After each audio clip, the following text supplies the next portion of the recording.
하나님께 영광의 박수를 올려드리겠습니다.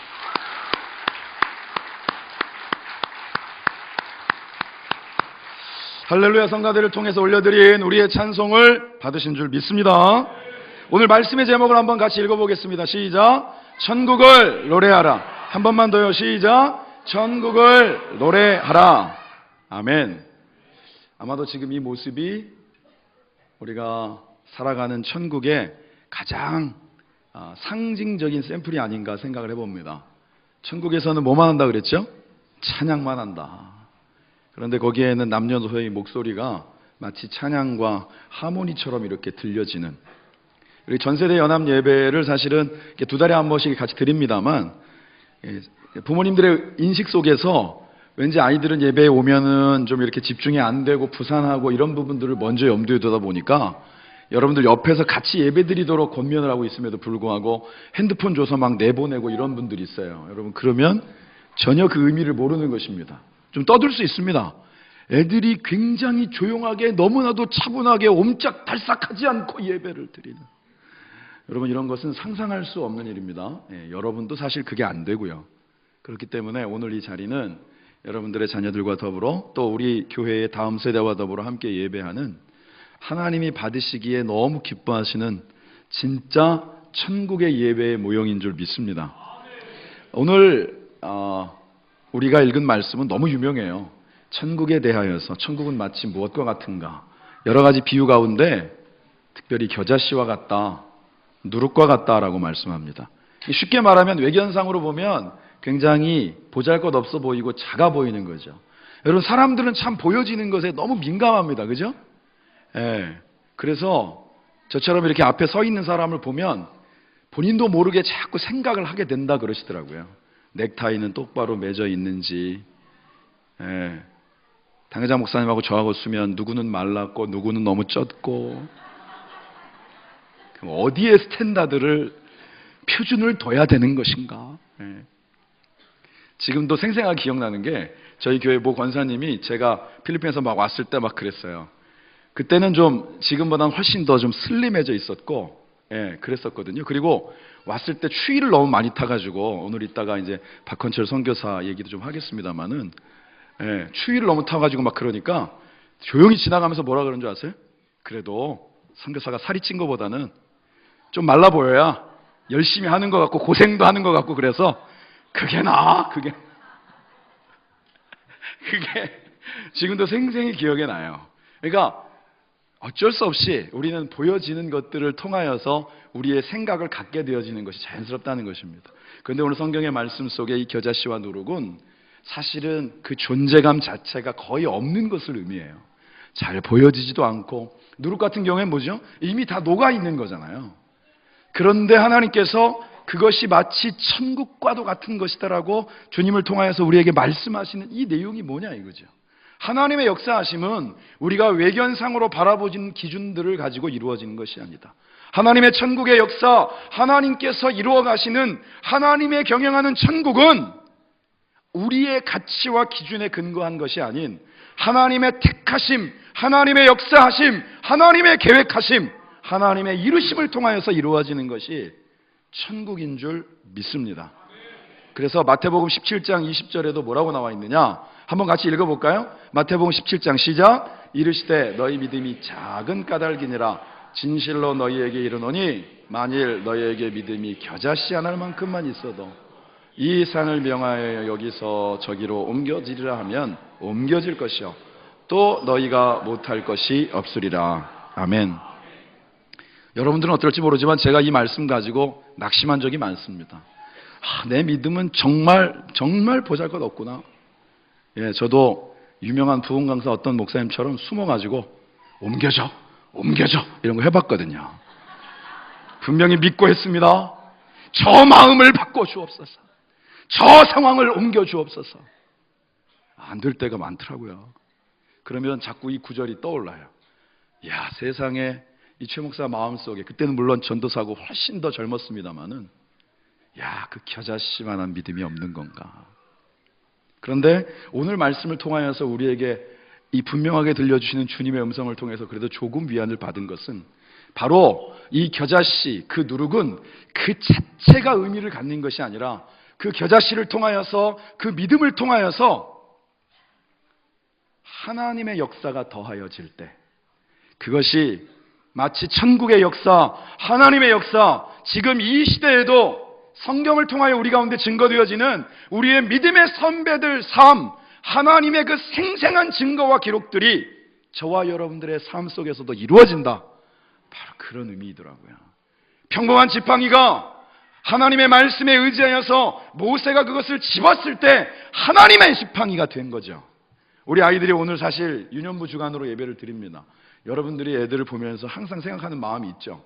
처음에 갓 태어나면 너무 좋다가도 얘들이 언제 크나, 육아가 조금 버겁게 다가올 때는 얘들은 도대체 언제 크나. 그래서 여러분, 사실은 1년 단위가 틀리고요, 5년 단위는 엄청나게 틀립니다. 그래서 저희 청년으로 있다가 같이 이제 커플이 된 그런 경우들도 저희 교회는 진짜 많은데, 청년 때는 그런 대화 자체가 아예 없었어요. 그런데 어느 순간부터인가 행복의 조건이 아이가 푹 자는 거, 아이가 유치원에 들어가는 거, 아이가 1학년이 되는 거. 그러니까 아주 그 모든 부분들 자체에서 전혀 그 기준들이 바뀌어지더라라고 하는 것이죠. 그리고 아이들이 조금 힘들고 아프면 부모님들의 마음속에 바람은 딱 하나밖에 없어요. 애가 건강했으면 좋겠다. 하나님 건강하게만 해주세요. 옛날에 저희 때 있었던 CF 있었거든요. 튼튼하게만 자라다오. 진짜 그렇습니다. 그런데 여러분, 사람이 참 묘하게도 그 상황과 그 과정들이 지나가면 그렇게 애들한테 바라는 게 많아요. 건강하기만 하면 된다라는 말은 기본 옵션인 거고, 건강은 밑에 깔고, 주변에 있는 소리들, 하나님이 그 자녀를 향하여서 주신 마음이 뭘지보다 주변에 있는 사람들이 이 아이를 어떻게 키우든지가 내가 바라보는 아이를 향한 기준들이 되어지다 보니까 애들을 하나님의 기준이 아니고 세상의 기준들 속에 키울 때가 너무 많다라는 거예요. 여러분, 초등학생들도 지금 여기 막 1, 2, 3학년이 유년부지만 이른바 요즘 시대의 말로 학원 셔틀하는 아이들이 많습니다. 아니, 도대체 자기 가방만한 이 몸집을 갖고 있는 아이들이 집에 들어오는 시간이 막 7시, 8시인 거예요. 부채는 좀 덜한데도 그런데 세상에서 이러한 기준들이 너무 당연한 것이 되어져 버린 이런 현실을 우리가 살아가고 있다는 겁니다.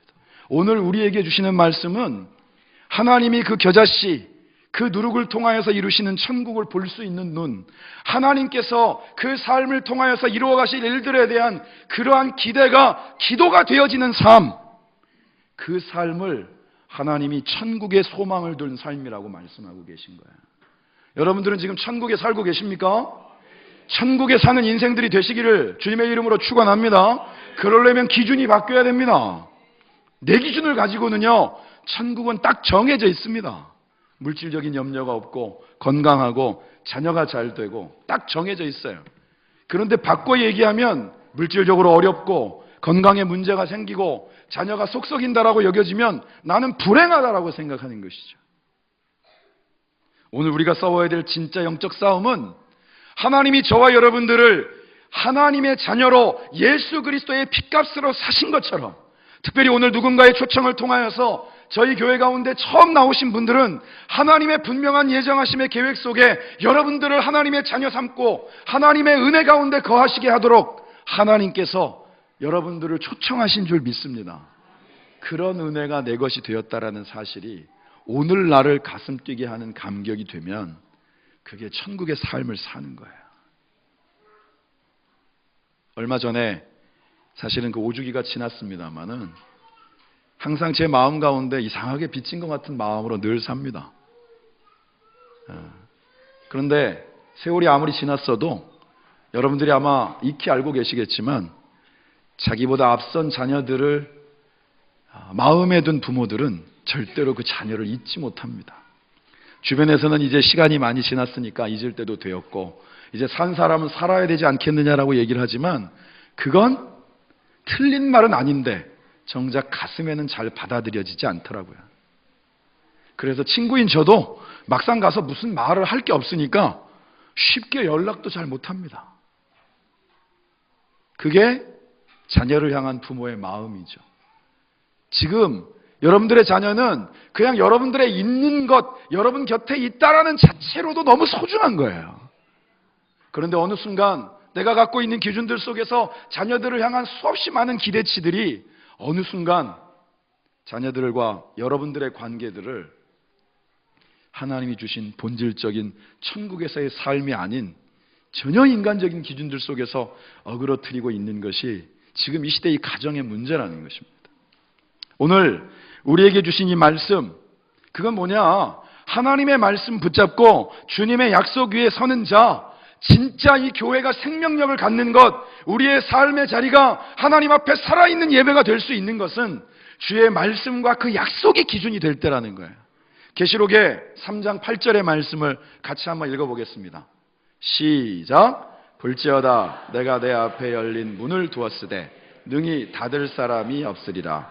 내가 내 행위를 아노니 내가 작은 능력을 가지고서도 내 말을 지키며 내 이름을 배반하지 아니하였도다. 작은 능력을 가지고서도 하나님의 말씀 딱 붙잡고 그 말씀을 지키려고 했던 자, 그 앞에 문이 열리면 닫을 자가 없다라고 말씀하시는 거예요. 우리의 인생 가운데서 자꾸 뭐가 풀리지 않는다, 될 듯 될 듯 하면서도 멈칫멈칫하는 사람들이 자꾸 우리로 하여금 좌절하며 낙심하게 만들 때 하나님의 말씀이 여러분들의 영의 귀에 들려질 수 있기를 소망합니다. 주님은 끊임없이 우리의 영혼의 문을 두드리고 계시단 말이에요. 우리를 향하여 그 하나님의 음성을 들려주기를 원하시는 거예요. 주님은 우리를 향하여 열기를 열하시는 거. 주님은 하늘문을 여시고 우리 가운데 부으시기를 원하시는데, 하나님과 우리 사이에 통로가 막혀 있다라고 하는 것은 우리가 하나님의 음성 가운데 귀를 열지 않고 여전히 우리의 기준으로만 살아가기를 원하기 때문입니다. 오늘 이 자리가 주님 안에서 그 말씀에서의 새로운 출발이 되기를 주님의 이름으로 축원합니다. 그러면 생명은 반드시 자라게 돼 있습니다. 생명은 하나님의 말씀에 꼴이 먹여지면 자라도록 되어 있습니다. 신앙생활을 오래 했음에도 불구하고 여전히 같은 자리인 것 같은 그 마음들은 뭐냐 하면, 여러분들이 여전히 먹고 있는, 쉽게 말하면 내게 있어서 양분이 되어진다라고 하는 것이 하나님의 말씀이 아닌 거예요. 하나님의 말씀은 여러분, 그게 성경에서 특별히 마태복음 13장이 분명하게 증거하고 있는 것처럼 말씀 자체에는 반드시 능력이 있습니다. 떨어지는 밭이 돌밭이냐 길가냐 가시나무 떨기 위냐. 혹 우리는 오늘 말씀을 받을 때 우리의 현재의 상태가 돌짝밭일 수도 있고요, 길가일 수도 있고요, 그리고 세상의 재리의 염려와 그 유혹 가운데 빠져있는 가시나무 떨기 위일 수도 있어요. 그렇지만 우리는 지속해서 말씀을 뿌리는 겁니다. 여러분, 저 어린 아이 때로부터 왜 우리는 말씀으로 아이들을 가르쳐야 되느냐? 지금은 돌짝밭이어도, 지금은 가시나무 떨기 위여도, 지금은 길가에 있어도 언젠가 그 말씀이 그 심령의 밭에 제대로 심구어지기만 하면 그것이 뿌리를 내리고 튼튼하게 줄기를 뻗고 잎사귀를 내고 열매를 맺으면 하나님이 그 인생뿐만이 아니라 그 자녀를 통하여 더 많은 인생들을 향한 하나님의 역사를 넉넉히 이루실 수 있는 능력이 그 가운데 있는 줄 믿습니다. 마가복음 4장 26절부터 29절의 말씀, 이게 아주 또 기가 막힙니다. 한번 같이 보겠습니다. 시작. 또 이르시되 하나님의 나라는 사람의 씨를 땅에 뿌림과 같으니 그가 밤낮 자고 깨고 하는 중에 씨가 나서 자라되 어떻게 그리 되는지를 알지 못하느니라. 땅이 스스로 열매를 맺되 처음에는 싹이요 다음에는 이삭이요 그 다음에는 이삭의 충실한 곡식이라. 아멘. 정작 자라는 게 보여요 안 보여요? 안 보인단 말이에요. 우리는 푹 자고 있는 그 순간에도 그 생명은 자라고 있는 거예요. 우리가 눈으로 끊임없이 살피고 왜 변하지 않나, 맨날 눈이 벌겋게 되도록 그것을 바라보고 있기 때문에 크는 게 아니라, 하나님의 섭리와 역사는 우리가 우리의 눈으로 분별할 수 없는 순간 가운데에도 우리의 삶에 그 배후 가운데에서 이미 이루어지고 역사하고 계시는 줄 믿습니다. 그걸 볼 수 있는 눈이 영적인 눈인 거예요. 자녀들을 현재의 모습으로 판단하지 마십시오. 여러분들의 모습도 현재 여러분들의 상태로 단정 짓지 마십시오. 믿음은 바라는 것들의 실상이요, 보이지 않는 것들의 증거임을 믿으십시오. 하나님은 이미 약속하신 대로 우리의 삶 속에 역사하고 계십니다. 비록 보이지 않는 것 같아도 우리 가운데 그러한 성장을 이루어가고 계십니다. 능력이 부족한 것 같아도 순종하는 이들을 통하여서 하나님은 하나님의 역사를 이루십니다. 세상에서 하나님의 역사를 스펙으로 이룬다고 하면 여러분 지금 다 학원에 계셔야 돼요. 오늘 이 순간 우리가 자녀들과 함께 드리는 이 전세대 연합 예배를 통하여서, 특별히 오늘 새롭게 초청되어진 이들과 함께 드리는 이 귀한 예배를 통하여서 하나님께서 우리에게 주시는 음성은 너희들이 천국에 살고 있느냐라고 묻고 계신 거예요. 주님의 음성이 들리면 그것이 천국의 삶인 줄 믿습니다.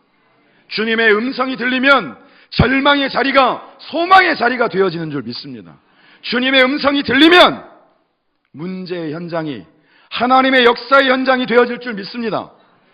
에스겔서의 37장에 보면 마른 뼈들이 나타납니다. 분명히 죽어 있는 것이고 더 이상 재생 불가능한 것들인데 그 가운데 주의 말씀을 통하여서 그 뼈들이 서로 자기들 나름대로의 조합을 이루고 살이 붙고 하나의 생명으로 세워져 가는 것을 그 에스겔 선지자를 통하여서 지금 절망 가운데 있는 이스라엘과 그 백성들을 향하여 소망으로 들려주고 계신 거예요.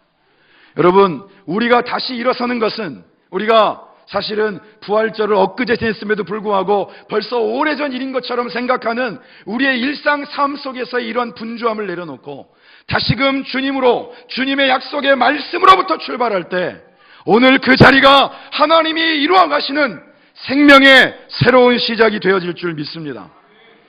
신앙은 속도전이 아니에요. 저희 막내가 저한테 물어보더라고요. 시간하고 속도하고 다르냐고. 여러분, 시간하고 속도하고 같습니까? 다르죠. 우리의 신앙은 속도전이 한국 사람들의 대명사라고 알려져 있는 빨리빨리로 이루어지는 것이 아닙니다. 하나님은 우리의 전생의 과정들을 통하여서 때로는 나는 그 안에 넣고 싶은 것도 있고 빼고 싶은 것도 있지만 하나님은 그 모든 것들을 모아서 이미 하나님의 선을 차곡차곡 이루어가고 계신 줄 믿습니다. 미국이 대공황에 빠져 있을 때 굉장히 유명한 전도자 한 사람이 있었습니다. 빌리 선데이라고, 원래 야구선수 출신이거든요. 굉장히 유명한 야구선수, 도루왕 막 이렇게 했던 야구선수인데 그가 예수님 만나고 회심을 하면서 알코올 중독, 마약 중독으로 빠져나왔어요. 그래서 그 대공황, 사람들이 정말 절망감에 사로잡혀 있을 때 그 가운데 집회를 열고 주님의 어떤 회개의 복음을 선포하는 과정 속에 100만이 주님 앞으로 돌아왔다고 합니다. 그런데 이 인생이 정말 예수를 제대로 믿겠다고 결심하고 난 다음에 가까이 있었던 믿음의 선배가 그에게 했던 권면을 평생 놓치지 않고 살았다 그래요. 그게 뭐냐 하면 하루에 45분을 투자하는 겁니다. 뭐냐? 15분을 하나님 앞에 기도하는 것으로, 15분을 하나님의 말씀을 읽고 묵상하는 것으로, 그리고 그 15분을 내가 이미 주신 말씀과 깨달음을 복음으로 다른 사람들에게 나누는 것으로, 하루에 그 45분을 하나님 앞에 드릴 수만 있다면 당신의 인생은 하나님이 붙잡고 그 인생을 이끄실 것에 대해서 조금도 의심하지 않으셔도 됩니다. 그런데 그 얘기를 빌리 선데이만 들었겠습니까? 수없이 많은 사람들이 들었지만 회심한 그에게 들려진 그 음성은 하나님의 음성만큼이나 선명하게 왔고, 그래서 매일처럼 하루도 건너지 않고 15분을 기도하고 15분을 말씀 보고 15분을 그 복음을 전하는 것들을 통해서 평생을 헌신했을 때 알코올과 마약 중독 가운데 빠져 있었던 그 인생을 통하여서, 우리는 사실 수라고 하는 것에 굉장히 중요하게 여기지만 여러분, 수가 100만이 중요하겠습니까? 그 100만 명의 사람들을 통하여 더 많은 사람들이 복음을 접하게 되는, 정말 그 어려운 시대에 바울 같은 사람으로 하나님이 그를 사용하셨다라는 거예요. 우리가 오늘 이 예배의 자리 다시금 우리 아이들과 더불어 함께 결단하며 출발할 수 있기를 소망합니다. 자녀들에게 하나님을 가르치십시오. 자녀들에게 하나님의 말씀을 들려주십시오. 자녀들에게 기도의 무릎을 알려주십시오. 자녀들에게 그리스도를 나누는 삶이야말로 이 땅 가운데 가장 영향력 있는 삶이라는 것들을 여러분들이 가르쳐 주신다면 자녀들의 인생이 바뀌어지게 될 줄 믿습니다. 마지막으로 누가복음 16장 10절의 말씀 함께 읽습니다. 같이 한 목소리로 누가복음 16장 10절입니다. 시작. 지극히 작은 것에 충성된 자는 큰 것에도 충성되고 지극히 작은 것에 불의한 자는 큰 것에도 불의하니라. 아멘. 우리는 오늘 작다, 연약하다, 부족하다, 보잘것없다라는 모든 단어를 우리의 의식 속에서 거두시고 우리 가운데 주님이 함께 하시고 하나님이 붙잡는 인생은 그 미약함을 통하여서 하나님의 놀라운 은혜의 역사를 능히 이룰 수 있는 출발이 되어짐을 확신하시기 바랍니다. 작은 것에 충성한다. 그것은 이번에 우리가 성회 가운데 제일 많이 들었던 말처럼 일상에서의 승리를 경험하는 것입니다. 기도를 어느 시기에 몰아서 하려고 하지 마시고 우리에게 주어진 시간들 속에 함께 기도의 무릎을 꿇을 수 있는 우리 사랑하는 믿음의 지체들 되어주시기를 소망합니다. 우리가 지금 매일 묵상을 제가 올해 처음 시작하면서부터 계속해서 여러분들 가운데 삭제해서 나눠드리고 있습니다. 그것은 예수 믿는 사람들이 이 정도는 읽어야 되지라고 해서 드리는 게 아니고 적어도 우리의 삶을 하나님의 말씀을 통하여 이끌림 받는 인생이 되었을 때 문제 가운데서도 흔들림 없이 갈 수 있는 그 분명한 확신이 저와 여러분들 가운데 주어지기 때문입니다. 오늘 우리가 입을 열고 우리의 입을 통하여 수없이 많은 이야기들을 나누지만 남을 칭찬하기도 하고 더 많은 부분을 남을 험담하기도 하고 끊임없이 내 가운데 있는 유혹과 그리고 욕심을 표현하는 것들로 사용했던 내 입술이 하루에 단 15분만이라도 누군가에게 생명의 그리고 희망의 소망의 그리고 모든 무너진 것들을 다시 일으켜 세우시는 예수 그리스도의 복음을 나누는 일들 속에 사용되어지는 은혜가 있기를 주님의 이름으로 축원합니다.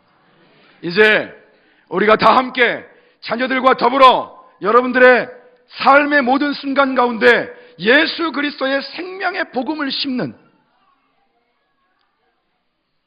진짜 전도가 축제가 되어지는 은혜가 우리 사랑하는 길교회 모든 믿음의 식구들 가운데 있기를 주님의 이름으로 축원합니다. 기도하겠습니다. 하나님 감사합니다. 하나님 감사합니다. 오늘을 우리에게 허락하시고